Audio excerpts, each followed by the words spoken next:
The conflict had revealed something important about both species. Humans possessed a creativity and adaptability that could overcome seemingly impossible odds, while Vorthans had developed wisdom and patience that allowed them to step back from total war when they discovered their error. Together, they began to explore possibilities that neither species could have achieved alone.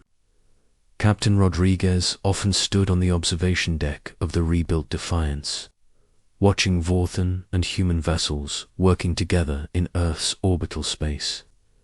The ship that had been designed as humanity's last defense against alien invasion had become the flagship of the first interstellar alliance in galactic history.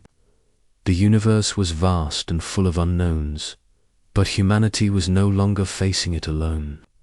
The story of the human response became legend throughout the galaxy, told wherever species met for the first time. It served as both warning and inspiration, showing how easily peaceful contact could become warfare, but also how understanding and cooperation could emerge from even the most disastrous beginnings. Humanity had earned its place among the stars, not through conquest or superiority, but through the determination to keep fighting for what they believed in, and the wisdom to stop fighting when they discovered they had been wrong. Asterisk. The breaking point, the morning sun, cast long shadows across New Haven's central plaza as children ran between the market stalls, their laughter echoing off the crystalline buildings the humanity had grown from the bedrock of Kepler 44 to be. Dr. Alina Martinez paused in her research notes to watch them play, a smile crossing her weathered face. After 30 years of terraforming, the colony had finally achieved something remarkable: true peace. 3.2 million souls called New Haven home. Farmers tended vast hydroponic gardens that stretched to the horizon. Engineers maintained the atmospheric processes that had transformed this barren world into humanity's crown jewel. Teachers filled young minds with dreams of exploration and discovery. They had no weapons beyond basic security forces. They needed none. This was meant to be humanity's fresh start. Far from Earth's troubled history, Elena's communication device chirped softly. She glanced at the message from her daughter Sarah, stationed at the Titan research facility 3 systems away. All quiet here, Mum. The new gravity drive prototypes are exceeding expectations. Can't wait to show you when you visit next month. Alina smiled and was about to reply when the sky began to burn. The Vorthon dreadnoughts dropped out of hyperspace without warning. Massive wedge-shaped vessels that blotted out the sun, their hulls bristling with weapons that had conquered 50 worlds. Admiral Vex stood on the bridge of the flagship Annihilator, his forearms crossed as he surveyed the human settlement below. To his compound eyes, they looked like insects scurrying between their pathetic structures. Begin the cleansing, he commanded in the clicking language of his species. Leave nothing alive. The plasma bombardment began at exactly 1432 local time. Streams of superheated matter fell from the sky like rain, each bolt carrying enough energy to vaporize a city block. Alina watched in horror as the children's playground disappeared in a flash of white light. The market stalls where she had bought her morning coffee became a crater of fused glass. The hospital where she had delivered countless babies was simply gone. She ran toward the evacuation centers, but they too were targeted. The Vorthans had studied human behavior. They knew where people would flee. The escape pods launched automatically, carrying a precious few toward the outer system. But most were hunted down by fighter craft before they could reach the hyperspace limit. Elena's final transmission reached Earth 7 hours later, her voice barely audible over the static. They came without warning. No demands, No negotiations. They're not taking prisoners. They're exterminating us like pests. Tell Earth, ... Tell them we died free. The attack on New Haven was only the beginning. The Vorthan Armada split into battle groups, each assigned to cleanse a human world. The Titan research station lasted 18 minutes under concentrated fire. The Europa mining complex tried to surrender, broadcasting ceasefire requests in 17 languages. The Vorthans responded by atomizing the station's population of 500,000 workers. One by one, humanity's frontier colonies went dark. 12 star systems, 15 million souls, wiped from existence with ruthless efficiency. The few survivors who reached Earth brought videos of the slaughter, testimonies of families burned alive, children crying for parents who would never come home. Admiral Sarah Chen stood in the deepest bunker beneath Geneva, surrounded by the 12 most powerful people on Earth. The Defense Council chamber had been carved from solid bedrock, its walls lined with quantum-encrypted screens, showing the death toll climbing. Sarah's weathered hands shook as she read the casualty reports. 15 million, gone, murdered for the crime of existing. The Vorthans have made their position clear, said Director Williams, his voice hollow. They consider humanity a plague to be eradicated. Their transmissions speak of cleansing the galaxy for worthy species. Our conventional fleets are in position to defend the inner systems, reported General Morrison. But based on what we've seen, they won't be enough. The Vorthan Empire controls a third of the galaxy. Their technology surpasses ours in every conventional metric. Sarah closed her eyes, seeing Elena's face in her mind. Her daughter had died on Titan Station, vaporized along with her research team while working on innovations that might have benefited all species. They killed our children, she whispered. Our dreamers, our hope for a better future. She stood, slowly, her joints protesting decades of military service.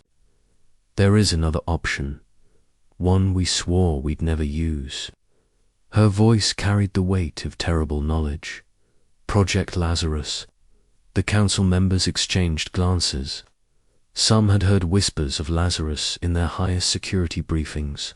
Others knew only rumors of weapons too terrible to acknowledge. All understood that whatever Sarah was proposing would change humanity forever.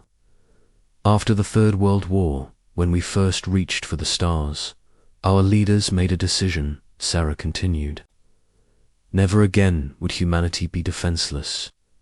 Never again would we trust our survival to the mercy of others. While we built colonies and spoke of peace, we also prepared for war. She placed her palm on a scanner that had gathered dust for decades.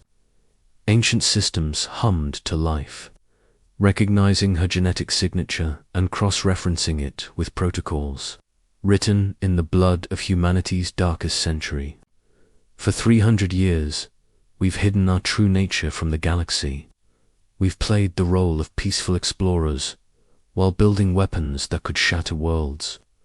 The massive screen at the chamber's center flickered to life, showing a map of the solar system. But this wasn't the system known to civilian astronomers. Red dots appeared by the thousands, hidden installations, disguised weapons platforms, fleets camouflaged as asteroids and debris. The moon itself showed vast caverns carved from its interior, filled with devices that violated every treaty humanity had signed with alien governments. The children who died on New Haven, on Titan, on Europa, they died believing we were better than our warlike past, Sarah said, her voice breaking. They died believing peace was possible, but they also died knowing that Earth would remember them. One by one, the council members placed their hands on their respective scanners. 12 keys turned. 12 voices spoke words that hadn't been uttered since the protocols were established. For those who cannot speak, we break our silence. For those who cannot fight, we bare our claws. For those who believed in tomorrow, we unleash yesterday's sins. Deep beneath Earth's oceans, in trenches that officially didn't exist, something stirred. The Pacific began to boil as massive forms rose from depths that no civilian submarine had ever reached. These weren't ships in any conventional sense. They were humanity's darkest dreams given form, vessels designed by minds that remembered what it meant to fight for extinction. The first to breach the surface was Retribution, a kilometer-long nightmare of twisted metal and exotic matter. Its hull seemed to bend light around it, making it difficult to look at directly. Sensor arrays that could detect thoughts emerged from its superstructure. Weapon ports opened to reveal devices that civilian science insisted were impossible. Then came Vengeance, its name emblazoned in characters that hurt to read. Oblivion followed, then Wrath, then dozens more, each one a masterpiece of destructive innovation. These ships incorporated technologies that humanity had publicly abandoned as too dangerous quantum singularity weapons, temporal disruptors, consciousness viruses that could rewrite a being's fundamental nature. But the hidden fleet was only the beginning. Across the solar system, installations that had masqueraded as research stations and mining platforms began to shed their disguises. The asteroid belt revealed itself to be the galaxy's largest weapon factory. Jupiter's moons opened like flowers, exposing manufacturing facilities that had been building horrors for centuries. Admiral Vex received the first reports while his fleet was still burning the remnants of the Proxima Centauri colony. His sensor officer's voice cracked with disbelief as energy signatures unlike anything in their databases appeared throughout human space. Impossible, Dex clicked, his mandibles grinding in frustration. Our intelligence showed they had no military infrastructure beyond basic patrol ships. Sir, his tactical officer whispered, the signatures are showing civilian vessels, cargo haulers, mining ships, research platforms, but the energy readings, ... Some of these signatures are off our scales. On his screen, thousands of contacts materialized from what had appeared to be empty space, not just around Earth, but throughout the entire solar system. Humanity had turned their home into the galaxy's most elaborate trap. The trap was about to close. Asterisk. Sleep well, Alina, she whispered. The galaxy remembers what happens when they wake the sleeping giants. The message was clear, broadcast in 1,000 languages across every communication network. Humanity had chosen to be peaceful, but that choice could be revoked. The weapons remained hidden, waiting patiently in the dark between the stars, ready to remind the galaxy why evolution had made humans the most dangerous species ever to reach for the stars. Never again would anyone mistake human kindness for weakness. Never again would they confuse civilization for The children of Earth would play safely among the stars, protected by monsters that had learned to wear the masks of angels, and in the deepest vaults beneath Earth's oceans. New weapons continued to grow, tended by engineers who remembered that peace was a luxury that could only be maintained through strength. Humanity had shown their hand once. They would not need to show it again. The galaxy had learned to fear the dark. Asterisk.